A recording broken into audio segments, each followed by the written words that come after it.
Hit TV YouTube channels లో మీ వ్యాపార ప్రకటనలకు మరియు ప్రమోషనల్ ఇంటర్వ్యూస్ కోసం వెంటనే సంప్రదించండి.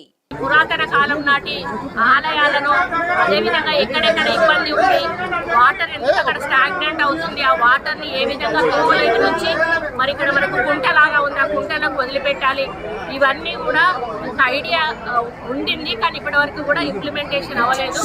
దాన్ని ఇంప్లిమెంటేషన్ చేయాల్సిన బాధ్యత ఉంది అని చెప్పి అధికారులకు ఆదేశించడం జరిగింది. కావలసిన ఎస్టిమేట్స్ చేపియండి, సెంట్రల్ నుంచి తీసుకునే ఫండ్స్ సెంట్రల్ నుంచి తీసుకుందాము, స్టేట్ నుంచి తీసుకునే ఫండ్స్ స్టేట్ నుంచి తీసుకుందామని కూడా చెప్పడం జరిగింది. అదేవిధంగా ఈ మ్యూజియంని కూడా ఆ రోజు నేనున్నప్పుడే మంజూరు చేయడం జరిగింది. తర్వాత కన్స్ట్రక్షన్ అయినాక టీఆర్ఎస్ వాళ్ళు ఓపెనింగ్ చేశారు.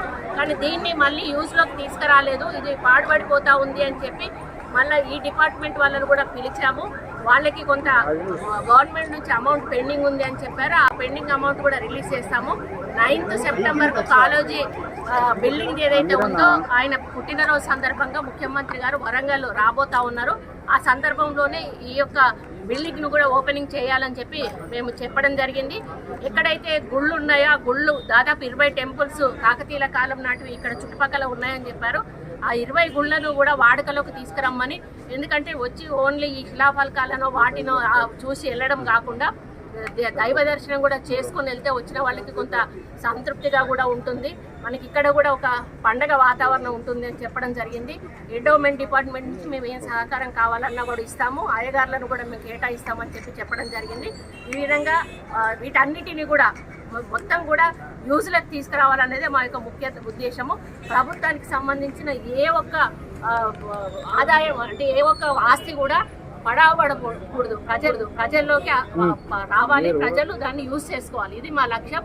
అందుకని అన్నిటిని కూడా అధికారులతో డిస్కస్ చేసి వాళ్ళతో మాట్లాడడం జరిగింది. రేపు మనకు సెంట్రల్ నుంచి కూడా మన స్టేట్ నుంచి కూడా ఆఫీసర్ వస్తూ ఉన్నారు, ప్రిన్సిపల్ సెక్రటరీ గారు, ఆయనతో కూడా వాళ్ళు డిస్కస్ చేసి ఇవన్నీ కూడా ప్రభుత్వం నుంచి రావాల్సిన డబ్బులన్నీ కూడా తీసుకుంటాం. సెంట్రల్ నుంచి కొంత లేట్ అయినా కూడా సెంట్రల్ కూడా ఇన్వాల్వ్ చేసి దీన్ని ఒక మంచి టూరిజం ప్లేస్గా డెవలప్ చేస్తాము. టెంపుల్ టూరిజము, ఈకో టూరిజం కూడా డెవలప్ చేస్తామని తెలియదు. మామనూరు ఎయిర్పోర్ట్ మీద ఏమన్నా ముఖ్యమంత్రి ఆ రోజు ఏమన్నా లేదంటే అవి మేము ఫాలో అప్ చేస్తున్నాము, మీటింగ్స్ పెడతా ఉన్నాం. రైతులతోటి కలెక్టర్ గారు సమన్వయం చేసుకుంటా ఉన్నారు.